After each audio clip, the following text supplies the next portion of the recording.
विचार चलै कहीं फलटवे के बीचे हम रहबू पर तो तू रही ह नीचे हम रहबू पर तो तू रही ह नीचे हम रहबू पर तो तू रही ह नीचे हम रहबू पर तो तू रही ह नीचे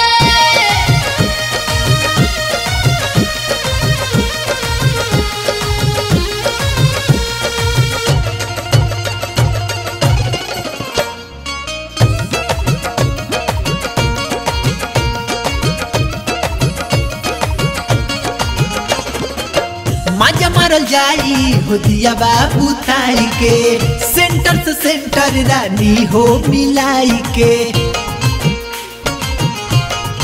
ए हो मजा मारल जाई हो दिया बाबू ताई के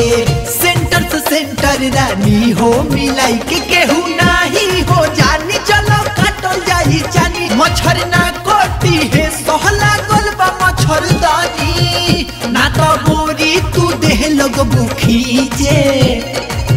हम रहबू पर तो तू रही ह नीचे हम रहबू पर तो तू रही ह नीचे हम रहबू पर तो तू रही ह नीचे हम रहबू पर तो तू रही ह नीचे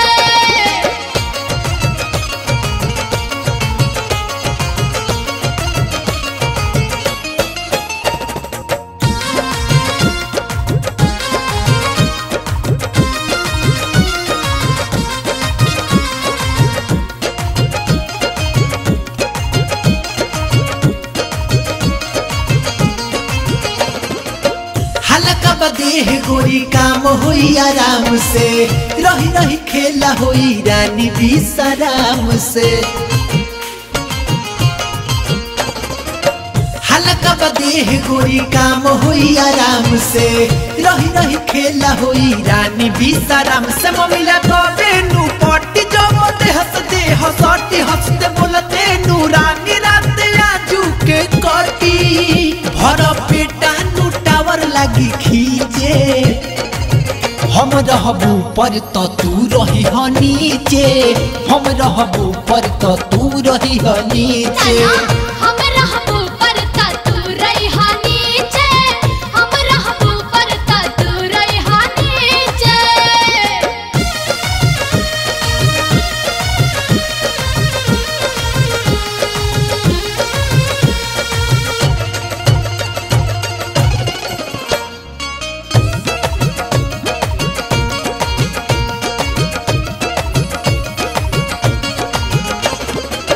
पवन राजा के तू बतिया के मानो पहले रोहित जवन ठीक से तू जानो ए सुगी पवन राजा के तू बतिया के मानो पहले रोहित जवन ठीक से तू जानो कहे ललता नागेंद्र और एंगल के सतेंद्र चित पट मजा ले लो चलो घरवा के अंदर खूबे भीतरी से मन मोर पसीजे हम रहबू पर तो तू रही ह नीचे हम रहबू पर तो तू रही ह नीचे हम रहबू पर तो तू रही ह नीचे हम रहबू पर तो तू रही ह नीचे हम बानी कुंवार तू मारू कुंवार मन करे हमार तोहर का विचार चलै कहीं फलटवे के बीचे हम रहबू पर तो तू रही ह नीचे हम रहबू पर तो तू रही ह नीचे